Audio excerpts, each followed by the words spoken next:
اس لڑکے کی نسبت دھونی کی طرف لگی ہوئی ہے کہ دھونی کر رکھا ہے، دھونی کی طرف لگی ہوئی ہے کہ دھونی کر رکھا ہے. تو نسبت ہونے کی وجہ سے اس کے اوپر جو ذمہ داری آئے گی اس کے اعتبار سے آئے گی کہ گھر کے اعتبار گھر کے حد تک اس کے ساتھ نسبت جو لگی ہوئی ہے وہ درجے کے لے کر. اور ایک بادشاہ کا بیٹا ہے، شہزادہ ہے، اس کی نسبت بادشاہ کی طرف لگی ہوئی ہے. اس کے اوپر جو ذمہ داری آئے گی وہ صرف گھر تک نہیں ہوگی بلکہ وہ پورے اعتبار سے ہوگی. فین بند کر لو، بولو ان کو کہ نسبت اس کی کون فین بادشاہ کے ساتھ لگی ہوئی ہے. کون تم نا ملک کی ذمہ داری فین ہوتی ہے. جتنی بڑی نسبت ہوتی ہے اتنی بڑی ذمہ داری ہوتی ہے. ہمارے ہر ایک کے ساتھ دو بڑی نسبتیں لگی ہوئی ہیں. سب سے پہلی نسبت کہ ہر انسان سب سے پہلے اللہ کا بندہ ہے، اللہ الرحمن. ہر انسان کے ساتھ نسبت لگی ہوئی ہے کہ ہر انسان سب سے پہلے اللہ کا بندہ ہے. اللہ کا بندہ ہونے کے ناطے ہر انسان کی سب سے پہلی ذمہ داری یہ ہے کہ وہ بندہ بن کر زندگی گزارے، یعنی اپنی ذات کے اعتبار سے دیندار بن کر زندگی گزارے. یہ سب سے پہلی ذمہ داری ہے. دوسری نسبت کہ ہر انسان جناب رسول اللہ صلی اللہ علیہ وسلم کا امتی ہے. اس کے ناطے ہمارے اوپر جو دوسری ذمہ داری ہے وہ یہ ہے کہ جو چیز اپنے پاس ہے اس کو دوسروں تک پہنچائے. قدر تبلیغ بلغوا عنی ولو آیا، یہ ذمہ داری بھی ہمارے اوپر ہے. اگر کوئی ان دونوں ذمہ داریوں کو پورا کر رہا ہے کہ اپنی ذات سے بھی دیندار ہے اور دوسروں کی فکر میں لگا ہوا ہے، تو اللہ کے یہاں اس کا مقام ہے، اللہ کے یہاں اس کی حیثیت ہے. اور اگر کوئی ان دونوں ذمہ داریوں کو پورا نہیں کرتا اتنا ہی اللہ کے یہاں وہ بے حیثیت ہے، اتنا ہی اللہ کے یہاں وہ قیمت ہے. اور اگر کوئی ان دونوں ذمہ داریوں میں سے ایک ذمہ داری کو پورا کرتا ہے اور ایک ذمہ داری کو پورا نہیں کرتا، تو ایک ذمہ داری کو پورا کرنا اور ایک کا پورا نہ کرنا کل قیامت کے دن فقر کا ذریعہ بنے. مثال کے طور پر آدمی اپنی ذاتی دیندار ہے، ماشاءاللہ نمازیں بھی ہے، روزہ بھی ہے، حج بھی ہے، زکوٰۃ بھی ہے، تقریب بھی ہے، ساری چیزیں ہیں. اپنی ذاتی دیندار ہے لیکن دوسروں کی فکر نہیں کرتا. کہ یہ ایک ذمہ داری کا پورا کرنا یہ بھی کل قیامت کے دن پکڑ کا ذریعہ بنے. ایک مرتبہ اللہ تعالیٰ نے جبرائیل سے فرمایا کہ جبرائیل فلاں بستی پر جاؤ اور اس بستی کو اوپر تک اٹھاؤ اور اوپر تک اٹھا کر اس کو واپس نیچے دے کر مارو. جبرائیل نے عرض کیا کہ اے اللہ، میری طرح فلاں بندہ ہے جو تیری عبادت کرتا ہے، تیرے حکموں کو پورا کرتا ہے، تیری فرمانبرداری میں لگا رہتا ہے. اللہ نے فرمایا کہ اس کے زمین اس بستی کو اٹھاؤ اور اس کے زمین اس بستی کو پٹا دو. کیوں؟ اس لیے کہ میرے احکامات دنیا میں ٹوٹ رہے تھے، میری نافرمانیاں کلیمہ ہو رہی تھی اور اس کے ماتھے پر بلکت نہیں آ رہا. وہ اپنی عبادت میں لگا رہا ہے، ایک ذمہ داری تو پوری کر رہا تھا کہ اپنی ذات میں دیندار تھا لیکن دوسروں کی فکر نہیں کی. اور اگر کوئی دوسروں ہی کی فکر میں لگا رہے کہ سارے گھر، ساری تعلیم، سارے اصول، سارے مشورے دوسروں ہی کے لیے، خود اپنی زندگی دین سے خالی ہے، اپنی ذات سے اعتبار سے اپنے آپ کو بھولا ہوا ہے، ہر اعتبار سے، عمل کے اعتبار سے، ہر چیز کے اعتبار سے اپنی ذات کو بھولا ہوا ہے، تو دوسروں کو تو پہنچا رہا ہے، دوسروں کی تو فکر کر رہا ہے لیکن عمل کے اعتبار سے خود خالی ہے. تو یہ ایک ذمہ داری کا پورا کرنا یہ بھی پکڑ کا ذریعہ بنے گی. اپنی ذات سے دیندار نہیں ہے. حدیث پاک کا مفہوم ہے کہ جب جنتی جنت میں چلے جائیں گے، دوزخی دوزخ میں چلے جائیں گے، تو بعد اہل جنت اہل دوزخ سے جا کر پوچھیں گے کہ تم دوزخ میں کیسے آ گئے ہو؟ ہم تو تمہاری باتوں پر عمل کرنے کی وجہ سے جنت میں گئے ہیں، ہمیں ساری چیزوں کو بتلاتے تھے، کہتے تھے، تو تم دوزخ میں کیسے آئے؟ تو وہ کہیں گے کہ ہم تم کو تو کہتے تھے لیکن خود عمل نہیں کرتے. میرے محترم دوستوں، ماشاءاللہ قرآنوں کا مجمع ہے. ہماری چھوٹی چھوٹی چیزوں کو لوگ دیکھتے ہیں، چھوٹی چھوٹی چیزوں کو، اور خدا نخواستہ اس کام نہیں اترتے ہیں تو پھر وہ بدگمان ہوتے ہیں کام کرنے والوں کی طرف سے. ایک مرتبہ مجھے مولانا مدار صاحب کہنے لگے، پہلے کی بات ہے کہ حضرت جی کے پاس مولانا نظام الحسن صاحب کے پاس ایک آدمی ایک خط آیا. تو ہم لوگ بیٹھے ہوئے تھے حضرت جی کے پاس. تو حضرت نے وہ خط مجھے دیا مولانا کو پڑھنے کے لیے.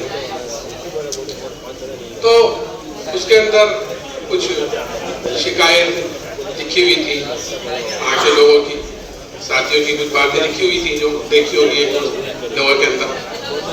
تو وہ لکھی ہوئی تھی. تو اس کو حضرت جی نے فرمایا, جب وہ خط پڑھ لیا مولانا سے کہنے لگے کہ بھئی یہ نہ دیکھا کرو, یہ نہ سوچا کرو کہ ہر آدمی ہمارے ہاتھ پہ چومنے ہی کے لیے مرکز میں آتا ہے, بلکہ لوگ دیکھنے کے لیے بھی آتے ہیں کہ آیا جن چیز کی دعوت دے رہے ہیں, جن چیز کی تبلیغ کر رہے ہیں, جن چیز کی فکر کر رہے ہیں, کہ آیا خود ان کی زندگی بھی اس پر ہے ہی نہیں. لوگ دیکھتے ہیں ہماری چھوٹی چھوٹی باتوں پر. تو اس لیے ہمیں تو سب سے زیادہ اپنے انفرادی زندگی میں اپنے دین کو, سنتوں کو زندہ کرنے کا ہمیں سب سے زیادہ اہتمام کرنا چاہیے. جیسے صبح مولانا ابراہیم صاحب بھی فرما رہے ہیں, مولانا ابراہیم صاحب, ہماری زندگی ذاتی زندگی میں کتنا کی ہے اس کی فکر ہمیں سب سے پہلے ہونی چاہیے. تو یہ دو نسبتیں ہیں کہ پہلی نسبت کہ اللہ کا بندہ ہونے کے ناطے سب سے پہلی نسبت یہ کہ ہماری اپنی ذات ہماری زندگی میں دین آتا ہے. اور دین آتا ہے میرے محترم بزرگوں دوستوں یقین کے راستے سے. دین زندگی میں آئے گا یقین کے راستے سے. جس کے اندر جتنا یقین مضبوط ہوگا, جس کے اندر جتنا یقین پختہ ہوگا, جس کے اندر جتنا تقویٰ ہوگا, کہ اس کی زندگی میں دین آتا چلے جائے گا. دین اور یقین بنتا ہے دعوت کے ذریعے سے. یقین یعنی ایمان, کہ یہ ایمان اللہ نے ہمیں سب سے بڑی نعمت مرحمت فرمائی ہے. ایمان کی دولت یہ سب سے بڑی نعمت ہے. انعامات تو اللہ تعالیٰ کے بے شمار ہیں. قرآن یہ کہتا ہے وَإِن تَعُدُّوا نِعْمَتَ اللَّهِ لَا تُحْصُوهَا, اللہ تعالیٰ کے انعامات تو اتنے ہیں کہ اگر ہم اللہ کی نعمتوں کو گننا چاہیں, شمار کرنا چاہیں, تو ہم اللہ کی نعمتوں کو گن نہیں سکتے, شمار نہیں کر سکتے. اتنے انعامات اللہ تعالیٰ کے ہمارے اوپر, قدم قدم پر, سانس سانس پر اللہ کی نعمتیں بارش کی طرح ہمارے اوپر اتر رہی ہیں. اور ایسی ایسی نعمتیں ہیں کہ اللہ کی ایک نعمت بڑی نعمت ہوتی ہے لیکن ہمارا دھیان ادھر نہیں جاتا کہ یہ بھی اللہ کی نعمتوں میں سے کوئی نعمت ہے. اس لیے کہ ہر چیز کی قدر و قیمت, ہر چیز کی قدر و قیمت آدمی کو اس وقت پتہ چلتی ہے اور اس وقت محسوس ہوتی ہے جب وہ چیز ہاتھ سے نکل جاتی ہے. جب تک کوئی چیز آدمی کے ہاتھ میں ہوتی ہے اس کی قدر و قیمت کا اندازہ نہیں ہوتا. جب وہ چیز ہاتھ سے نکل جاتی ہے تو پتہ چلتا ہے کہ میں نے کتنی بڑی چیز کھوئی ہے. انعامات تو بے شمار ہیں. اور پھر یہ خالی نعمتیں ایسی نہیں ہیں اللہ نے جو ہمیں دے رکھی ہے کہ ہم اس کو جس طرح چاہے, جہاں چاہے ہم اس کو گزار کر آ جائیں, استعمال کر آ جائیں. کہ نہیں, پھر ان کے استعمال کا طریقہ بھی بتلایا ہے اور کل قیامت کے دن ہر ایک سے ان نعمتوں کے بارے میں سوال بھی ہوگا. ثم لتسألن یومئذ عن النعیم, کہ کل قیامت کے دن تم سے ضرور نعمتوں کے بارے میں پوچھا جائے گا. کتنی نعمت اللہ نے ہمیں دی ہے, لیکن ان تمام نعمتوں میں جو سب سے بڑی نعمت اللہ نے مجھے اور آپ کو مرحمت فرمائی ہے وہ یہ دین ہے, ایمان کی دولت ہے. اس سے بڑی کوئی نعمت نہیں ہے. اس لیے کہ آدمی خدا نہ خواستہ ایمان کے بغیر اگر اس دنیا سے چلا گیا اور پھر کل قیامت کے دن اپنی جان کے بدلے میں دنیا کا سارا سونا چاندی بھی دے دے, تب بھی کل قیامت کے دن اللہ کے عذاب سے نہیں بچ سکتا. یہ ساری کامیابی, ناکامی کا دار و مدار سب اسی پر ہے, ایمان کے اوپر. ایمان کے ساتھ گیا ہے تو کامیابی ہے, ہمارے صالحات کے ساتھ. اور اگر خدا نہ خواستہ ایمان کے بغیر گیا ہے تو پھر کہ ہمیشہ کے لیے جہنم ہے. نعمت اللہ نے مجھے اور آپ کو مرحمت فرمائی. لیکن آج عمومی طور پر اس ایمان کی قدر و قیمت مسلمانوں کے اندر سے نکل گئی ہے اور مسلمان بے حیثیت سا ہو گیا ہے آج کے زمانے میں. اور یہ کیوں ہوا ہے؟ کیونکہ جس مقصد کے لیے اس امت کو وجود بخشا تھا اور جس مقصد کے لیے اس امت کو پیدا کیا گیا تھا کہ اس مقصد کو امت نے بھلا دیا. کہ جب مقصد سے ہٹے گی تو پھر غیر اس پر حملہ کریں گے. اس لیے مسلمان سب سے زیادہ سستا ہو گیا آج دنیا میں, کیونکہ اس نے اپنی قدر و قیمت کو کھو دیا ہے, اپنی قدر و قیمت کو سمجھا ہی نہیں. حالانکہ اس کی تو قدر و قیمت اللہ کے یہاں ایسی ہے کہ اسی کے وجود پر اور اسی کی بقا پر دنیا کا نظام باقی ہے. مسلمان کی بقا پر دنیا کا نظام باقی ہے. جس دن مسلمان دنیا سے ختم ہو گیا کہ اس دن اس دنیا کا وجود بھی ختم ہو جائے گا. اس کا باقی رہنا مسلمانوں کو باقی رہنے پر ہے، اس کے ایمان کی وجہ سے. اللہ کے ہاں قدر ہے ایمان والے کی، اور ایسے قدر بھی ہے اور ایسے قیمت بھی ہے. ہر چیز کی قیمت بھی ہوا کرتی ہے، ایسے قیمت بھی ہے. ایمان جتنا اونچا ہوگا کہ کل قیامت کے دن اس کی بڑی جنت، کہ اگر رائے کے دانے کے برابر بھی ایمان کو بچا کر دنیا سے چلا گیا ہے تو پھر اللہ تعالیٰ اس دنیا سے 10 گنی بڑی جنت دے گا. اب جس کا ایمان جتنا اونچا، جس کا ایمان جتنا اعلیٰ، کہ کل قیامت کے دن اللہ کیا اس کی اتنی بڑی جنت ہوگی. میرے محترم بزرگوں، دوستو، یہ دعوت و تبلیغ والا جو کام اللہ نے مجھے اور آپ کو رحمت فرمایا ہے، یہ اصل اپنے ایمان کو بنانے کے لیے، اپنے اندر کے یقین کو بنانے کے لیے. آدمی ہر وقت 24 گھنٹے صبح سے شام تک اب رات قرآن ماشاءاللہ کہ اللہ ہی کی طرف دعوت دینی، اللہ ہی کو بولنا، اللہ ہی کو سننا.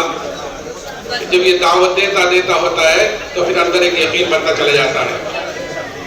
وہ یقین آدمی کو دین پر چلاتا ہے، وہ یقین آدمی کو اعمال صالحہ پر چلاتا ہے. اس یقین کے ذریعے سے آدمی کے اندر انفرادی طور پر دین میں پختگی آتی رہتی ہے. اور جتنا اندر کا یقین کمزور ہوگا، جتنا اندر کا یقین کمزور ہوگا، اتنا ہی دین کے اعتبار سے آدمی کمزور ہوتا چلا جائے گا. دین کے اعتبار سے اندر کا یقین کمزور ہوگا. اس لیے بنیادی طور پر سب سے پہلے تو اپنے اندر کے یقین کو بنانا. ہر ایک محتاج ہے، عوامی ہر ایک، ہم بھی اسی کے محتاج ہیں. اور پھر اللہ سے ایمان کی حقیقت کو ماننا، محنت کرنا، محنت کے ساتھ ساتھ اللہ سے ایمان کی حقیقت کو ماننا. لیکن جیسے میں نے کہا کہ لیکن آج عوام مسلمانوں کے اندر سے اس ایمان کی قدر و قیمت ختم ہو گئی. ختم کیوں ہوئی؟ کہ جو چیز آدمی کو بغیر محنت، بغیر مجاہدے، بغیر قربانیوں کے جو چیز آدمی کو حاصل ہو جاتی ہے، آدمی کے اندر اس کی قدر و قیمت کم ہوتی ہے بنسبت اس کے جو چیز آدمی محنت کر کر حاصل کرتا ہے. جس چیز پر آدمی کا جان، مال، وقت لگتا ہے، جس چیز کے لیے آدمی قربانی دیتا ہے، جس چیز کے لیے آدمی مشقتیں اٹھاتا ہے، تکلیفیں اٹھاتا ہے، کہ اس کی قدر و قیمت آدمی کے اندر زیادہ ہوتی ہے. اور جس چیز کے لیے کوئی محنت نہیں، کوئی مجاہدہ نہیں، کوئی قربانی نہیں، کہ اس کی قدر و قیمت کم ہوتی ہے. آج کیونکہ ایمان بغیر محنت کے، بغیر مجاہدے کے ہم کو ملا ہوا ہے، اس لیے ایمان کی قدر و قیمت ہمارے اندر سے نکل گئی ہے اور کم ہے. اس لیے جناب رسول اللہ صلی اللہ علیہ وسلم نے ایمان کی قدر و قیمت بھی بتلائی اور صحابہ کے اندر یہ ایمان کی قدر و قیمت اتاری. اور صحابہ کے اندر یہ ایمان اس طرح اترا اپنی اصلی حیثیت، اپنی قیمت کے ساتھ، کہ پھر صحابہ نے اس ایمان کے لیے تکالیف برداشت کی ہے، اس دین کے لیے تکالیف برداشت کی ہے. اس کو اپنانے کے لیے، اس کو پھیلانے کے لیے، اس کی فکر کرنے کے لیے کہ ہر تکلیف کو، ہر مصیبت کو کہ انہوں نے برداشت کیا ہے. اور ہر چیز کی قربانی بھی دی ہے کہ تکلیفیں برداشت کرنا، اور کوئی چیز ایمان کے مقابلے پر دین کے راستے میں آئی ہے کہ اس کو قربان کرنا، یہ چیز ہے. ایک صحابی حضرت خباب بن ارد رضی اللہ تعالیٰ عنہ، ان سے حضرت عمر رضی اللہ تعالیٰ نے پوچھا کہ خباب ان تکالیف کی تفصیل بتلاؤ جو ایمان کی وجہ سے تم پر آئی ہیں، جو حالات، جو مصیبتیں کہ ایمان کی وجہ سے تم پر آئی ہیں، ذرا ان کی تفصیل بتلاؤ. حضرت خباب نے فرمایا، کہا امیر المومنین آپ ذرا میری کمر دیکھیں. جب کمر دیکھی تو حضرت عمر نے فرمایا کہ خباب ایسی کمر کسی کے نہیں دیکھی جیسی تمہاری ہے. حضرت خباب نے کہا امیر المومنین مجھے تو آگ کے انگاروں پر لٹا کر گھسیٹا جاتا تھا اور میری چربی سے، میرے خون سے آگ بجھتی تھی. کہے کی وجہ سے؟ کہ ایمان کی وجہ سے. کہ ایک عورت کے غلام تھے، جب اس کو یہ پتہ چلا کہ یہ حضور سے ملتے ہیں، یعنی ایمان لے کر آ گئے ہیں، تو سریے کو گرم کر کر اس سے ان کے بدن کو داب دیتی. اور پھر اتنا ہی نہیں، جب فتوحات کا دروازہ کھلا اللہ کی طرف سے، اس لیے کہ مومن کی علامت بتلائی گئی ہے کہ مومن ایمان والا جو عمل کرتا ہے، جو بھی نیک کام کیا ہے، اس نے نماز پڑھی، روزہ رکھا، حج کیا، زکات دی، اللہ کے راستے میں نکلا ہے، ساری زندگی تبلیغ کی ہے، ساری زندگی دین کا کام کیا ہے، لوگوں کی کڑوی کسیلی جھیلی ہے، برداشت کی ہے، ہر چیز حالات تو آتے ہیں، تبلیغ کے کام میں تو بہت سننی پڑتی ہے، جھیلنی پڑتی ہے، کہ جو بھی کام کیا کہ وہ اس کا بدلہ وہ دنیا میں نہیں چاہتا، اس کا بدلہ وہ دنیا میں نہیں چاہتا، کیونکہ اس کو پتا ہے یہاں تو جو ملے گا وہ تو بدلے کے طور پر ملے گا، تو وقتی ملے گا اور تھوڑا ملے گا، آخرت کے اعتبار سے تھوڑا اور وقتی کے موت تک، اور آخرت میں جو ملے گا کہ وہ ہمیشہ کے لیے ملے گا اور دنیا سے بہت زیادہ ملے گا۔ تو مومن اپنے نیک عمل کا بدلہ دنیا میں نہیں چاہتا، اور جو کام کرتا ہے، جو بھی کام کرتا ہے وہ اپنے اللہ کو راضی کرنے کے لیے کرتا ہے۔ کوئی کیا کہے گا کہ اس کو اس کی پرواہ نہیں ہے کہ میرا اللہ مجھے، اسی لیے حضور اعظم صلی اللہ علیہ وسلم نے حضرت ابو ذر رضی اللہ تعالیٰ عنہ سے فرمایا تھا کہ ابو ذر، اللہ کے معاملے میں کسی ملامت کرنے والے کی ملامت کی پرواہ نہ کرنا، اللہ کے معاملے میں کسی ملامت کرنے والے کی ملامت کی پرواہ نہ کرنا۔ اور اللہ نے کیا فرمایا کہ ما آتاکم الرسول فخذوہ وما نہاکم عنہ فانتہوا، کہ جو کچھ تمہیں تمہارا نبی دے، جو کچھ تمہیں تمہارا نبی دے، اس لیے کہ حضور اعظم صلی اللہ علیہ وسلم خالی ایک دو چیزوں کا نام دین نہیں ہے اور ایک دو عمل لے کر نہیں آئے، بلکہ حضور اعظم صلی اللہ علیہ وسلم نے پیدائش سے لے کر موت تک ہر موقع کی دعا بھی بتلائی ہے اور ہر چیز کے کرنے کا طریقہ بھی بتلایا ہے، پیدائش سے لے کر موت تک۔ تو دین وہ ہے، دین عمل کے مجموعے کا نام ہے، خالی ایک دو عمل کا نام دین نہیں ہے۔ جیسے نماز یہ ایک نام ہے، تو ایک دو عمل، ایک دو رکنوں کا نام نماز نہیں ہے، بلکہ قیام بھی ہے، قرات بھی ہے، رکوع بھی ہے، تشہد بھی ہے، سجدہ بھی ہے، جلسہ بھی ہے، تو ساری چیزوں کا نام مل کر بنے گا نماز۔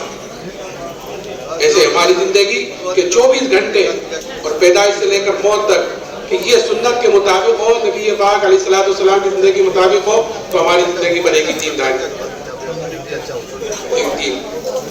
حضور نے پیدائش سے لے کر موت تک ہر موقع کی دعا بھی بتلائی ہے اور ہر چیز کے کرنے کا طریقہ بتلایا ہے۔ یہ زندگی ہماری زندگیوں میں آ گئی۔ اس کام سے اصل یہ ہے کہ اگر یہ زندگی ہماری زندگیوں میں آ رہی ہے تو اس کام سے ہمیں نفع ہو رہا ہے، نہیں تو بس ایک لیبل ہمارے اوپر لگا ہوا ہے، قرآن ہے، تبلیغی ہے، لیکن زندگی خالی ہے تو پھر تبلیغ سے ہمیں فائدہ نہیں ہو رہا ہے۔ فائدہ یہی ہے، اس کا مقصد یہی ہے کہ ہماری زندگی بن رہی ہو بے اعتبار دین سے، ہماری زندگی ہماری آخرت بن رہی ہو، ہماری قبر بن رہی ہو، ہمارے اندر یہ فکریں پیدا ہو رہی ہوں، اس فکروں کے ساتھ ہم جی رہے ہوں، اس فکروں کے ساتھ ہم چل رہے ہوں۔ خالی اس پہ دوسری چیزیں جیسے آج کل چل رہی ہیں کہ اس سے ہٹ کے ہوئے اپنے آپ کو خالی آخرت کی طرف رغبت کرتے ہوئے، آخرت کا رخ کرتے ہوئے ہم چلیں۔ کوئی کیا کہہ رہا ہے، کوئی کیا سن رہا ہے، ادھر کیا ہو رہا ہے، ادھر کیا ہو رہا ہے، اس سے بالکل بے پرواہ ہوں کہ ہمیں آخرت کے لیے کرنا ہے، اپنے اللہ کو راضی کرنے کے لیے کرنا ہے، اسی کی فکر ہے، اسی کی محنت ہے، اس فکر کے ساتھ ہم جی رہے ہوں اور اس فکر کے ساتھ ہم کر رہے ہوں۔ میں نے کہا کہ حضرت ابو ذر سے فرمایا، اے ابو ذر، اللہ کے معاملے میں کسی ملامت کرنے والے کی ملامت کی پرواہ نہ کرنا۔ ایک مرتبہ حضرت جی مولانا انعام علی صاحب رحمۃ اللہ علیہ انگلینڈ تشریف لے گئے تو لندن کے ایئرپورٹ پر جماعت کے ساتھ نماز پڑھنے لگے، تو وہاں کے لوگ آئے اور آ کر کہنے لگے کہ حضرت آپ یہاں جماعت سے نماز نہ پڑھیں، یہاں ذرا ایئرپورٹ لندن کا ایئرپورٹ ہے، آپ یہاں نماز نہ پڑھیں، لوگ ذرا اس کو اچھا نہیں سمجھیں گے، وہاں منع کیا حضرت کو۔ تو حضرت نے فرمایا کہ اگر پڑھیں گے تو لوگ کیا کہیں گے، اور اگر نہیں پڑھیں گے تو اللہ کیا کہے گا؟ اگر نہیں پڑھی جماعت سے تو اللہ کو بھی تو منہ دکھلانا ہے، جواب تو اصل وہاں دینا ہے۔ اے ابو ذر، اللہ کے معاملے میں کہ کسی ملامت کرنے والے کی ملامت کی پرواہ نہ کرنا۔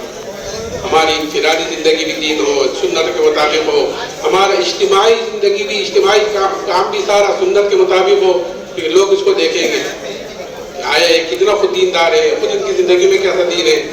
اجتماعی طور پر اجتماعی چیزیں بھی آتی ہیں، خاص طور سے شادیاں بھی ہوتی ہیں، کہاں ہوتی ہے کہ یہ ساری چیزیں دیکھی جاتی ہیں کہ ان کی مجموعی طور پر کیسی زندگی ہے۔ میں عرض کیا کہ مومن کے اندر یہ دو علامت بتلائی گئی ہیں کہ جو کام کرتا ہے کہ اس کا بدلہ وہ دنیا میں نہیں چاہتا، اور جو کام کرتا ہے وہ اپنے اللہ کو راضی کرنے کے لیے کرتا ہے۔ اس لیے جب فتوحات کا دروازہ کھلا اللہ کی طرف سے تو صحابہ اکرام اس پر رویا کرتے تھے کہ کہیں ہماری تکلیفوں کا ہماری مشقتوں کا بدلہ کہیں ہمیں دنیا میں تو نہیں مل رہا ہے، ہماری تکلیفوں کا اور ہماری مشقتوں کا بدلہ کہیں ہمیں دنیا میں تو نہیں مل رہا ہے۔ اس لیے میرا محترم بزرگوں دوستو، اس دعوت کے کام کے ذریعے سے ہر آدمی چاہے کہ میری آخرت بن جائے اور میرا اللہ مجھ سے راضی ہو جائے۔ اس نیت کے ساتھ، اس ارادے کے ساتھ جتنا ہم گزاریں گے، وقت گزاریں گے، اتنے ہی ساری زندگی دنیا کے جھمیلوں سے ہمارا بچ کر چلنا آسان ہو جائے گا۔ اور اگر خدا نہ خواستہ اندر کوئی بات پیدا ہو گئی، اندر کوئی چیز آئی، تو پھر چھوٹی چھوٹی باتوں میں آپس میں ساتھیوں میں اختلاف، انتشار اور وہ چیز بڑھتی ایک حد تک پہنچ جاتی ہے، اندر ہی اندر چیزیں پکتی رہتی ہیں۔ اور اگر آخرت سامنے ہوئی، اللہ سامنے ہوا، تو پھر یہ چیزیں ہمارے لیے برداشت کرنی آسان ہو جائے گی۔ ایک حساب سے دعوت کی تکلیف دینی جو ہے اپنے ایمان کو بنانا، اپنے یقین کو بنانا، تاکہ ہمارے اندر یہ دین کی فکر ہو، آخرت کی فکر ہو۔ ساتھ دیا انہیں تو صحابہ کرام رضی اللہ عنہ اجمعین نے تکلیفوں کو برداشت کیا اور خالی تکلیفوں کا نہیں، قربانی بھی دی ہے اس کے لیے کہ جو چیز دین کے مقابلے پر آئی ہے، ایمان کے مقابلے پر آئی ہے، کہ صحابہ نے اس کو قربان کیا ہے۔ دوسرا سب بھی ابجیکشن کر رہا ہے صحابی حضرت اللہ کے حذیفہ رضی اللہ تعالی عنہ، ان کو روم کی فوج نے قید کیا اور قید کر کر ان کو بادشاہ کے سامنے لے کر آئے، تو بادشاہ نے ان کے اوپر نصرانیت کو پیش کیا کہ تم نصرانی ہو جاؤ تو میں آج بادشاہ کو دے دوں گا۔ بولے وہ صحابیوں نے سوچا ہوگا کہ یہ بادشاہ مجھے کامل ایمان چھوڑنے پر آدھی بادشاہ دینے کو تیار ہے، اور مجھ سے میرے نبی نے کیا کہا کہ اگر رائے کے دانے کے برابر ایمان کو بچا کر لے گئے تو اللہ تعالیٰ اس دنیا سے 10 گنی بڑی جنت دے گا۔ کہیں دور دور تک جو مقابلہ نہیں، کہاں رائے کے دانے کے برابر ایمان کو بچانے پر 10 گنی بڑی جنت، اور کہاں کامل ایمان چھوڑنے پر آدھی سلطنت، آدھی بادشاہ۔ میں نے کہا صحابہ کرام رضی اللہ عنہ اجمعین کے اندر دین کی قدر و قیمت، ایمان کی قدر و قیمت اتری ہوئی تھی، اس لیے ہر تکلیف کو، ہر مشقت کو برداشت بھی کیا ہے، اور جو چیز ایمان کے مقابلے پر آئی اس کو قربان بھی کیا ہے۔ اسی وقت جواب دیا کہ آدھی بادشاہت نہیں، پوری بادشاہت دے، اور پوری بھی نہیں، عرب کی جتنی بادشاہت ہے سب کی سب دے، جب بھی میں پلک جھپکنے کے برابر ایمان کو چھوڑنے کو تیار نہیں ہوں۔ اتری ہوئی کی قدر و قیمت، آدمی کے اندر جب کسی چیز کی قدر و قیمت اتر جاتی ہے، کسی بھی چیز کی، کہ آدمی اس کے لیے اپنی ساری چیز جھونک دیتا ہے، اپنی جان، اپنا مال، کہ اس کے پیچھے لگا دیتا ہے، جس چیز کی قدر و قیمت اندر اتر جاتی ہے۔ اللہ کرے ہمارے اندر یہ دعوت تبلیغ کے کام کی قدر و قیمت اندر اتر جائے، دین کی قدر و قیمت اندر اتر جائے، تو پھر قربانیوں کا دینا آسان ہو جاتا ہے۔ تو پھر اتنا ہی نہیں کہ نہیں مانتے تو چلو اچھے اپنے گھر چلے جاؤ، پھر دوسری چیز تھی، دھمکی دی۔ دھمکی تو کہ اصل تو میرا محترم بزرگوں دوستو، حالات اللہ کی طرف سے آتے ہیں، اللہ کی طرف سے آتے ہیں ایمان والوں کے اوپر، اور یہ دیکھنے کے لیے آتے ہیں کہ یہ اپنے ایمان میں، اپنے دین میں کتنا مضبوط ہے، اپنے کام میں کتنا مضبوط ہے، اپنے کام میں کتنا مضبوط ہے۔ حسب الناس ان یترکوا ان یقولوا آمنا وهم لا یفتنون، یہ کہہ دو کہ ہم تو ایمان والے ہیں تو تم آزمائی نہیں جاؤ گے، کہ نہیں، آزمائش تو ہوتی ہے، آزمائش ہوتی ہے ہر انسان کی، اس کے ایمان کے اعتبار سے، اس کی دین کی سطح کے اعتبار سے، کہ جو آزمائش صحابہ کرام کی تھی، جو حالات صحابہ پر آئے، وہ حالات ہم پر نہیں آنے والے ہیں، اس لیے کہ ہم تو کمزور ہیں، لیکن حالات آئیں گے یہ دیکھنے کے لیے کہ کتنا ہی مضبوط ہے، کتنا ہی مضبوط۔ تو حالات کا مقابلہ حالات سے کرنا ہے تو بے وقوفی ہے، حالات کا مقابلہ حالات سے کرنا کہ یہ نہیں، بلکہ حالات کا مقابلہ اعمال سے، اور حالات کا مقابلہ توبہ استغفار سے، یہ اصل ہے کہ حالات کا مقابلہ اللہ کی طرف رجوع کرنے سے ہوتا ہے، اس لیے کہ حالات کا تعلق دنیا کی کسی چیز سے نہیں ہے، حالات کا تعلق دنیا کی کسی چیز سے نہیں ہے، بلکہ حالات کا تعلق ڈائریکٹ اللہ کے فیصلوں سے ہے، اور اللہ کے فیصلوں کا تعلق وہ انسان کے اعمال سے ہے، کہ جیسے انسان کے اعمال اوپر جاتے ہیں ویسے اللہ کی طرف سے فیصلے نیچے آتے ہیں۔ اگر ہمارے اعمال اوپر ایسے جا رہے ہیں جو اللہ کو خوش کرنے والے ہیں، اس کو راضی کرنے والے ہیں، تو اوپر سے جو فیصلے آئیں گے وہ بھی ایسے آئیں گے جو ہمیں خوش کریں گے. اور اگر ہمارے اعمال ہی اوپر ایسے جا رہے ہیں جو اللہ کو ناراض کرنے والے ہیں، تو پھر اوپر سے جو فیصلے آئیں گے وہ بھی ایسے آئیں گے جو ہمیں ناگوار گزریں گے، جیسے اس وقت چل رہا ہے چاروں طرف. تو مسلمان حالات کا مقابلہ حالات سے نہیں کرتا، بلکہ مسلمان حالات کا مقابلہ اعمال سے اور توبہ استغفار سے کرتا ہے. حضرت عمر رضی اللہ تعالیٰ عنہ کے زمانے میں ایک مرتبہ قحط سالی ہوئی، قحط پڑا، اور ایسا قحط پڑا کہ جانور تک ہلاک ہونے شروع ہو گئے. حضرت عمر رضی اللہ تعالیٰ عنہ نے شام سے مصر سے غلے منگائے، غلے آئے، آ کر ختم ہو گئے، لیکن قحط سالی نہیں ختم ہوئی. ایک صحابی نے بکری ذبح کی، اس بکری کے اندر سے نہ خون نکلا نہ گوشت نکلا، خالی ہڈی ہڈی نکلی. ایسا قحط پڑا.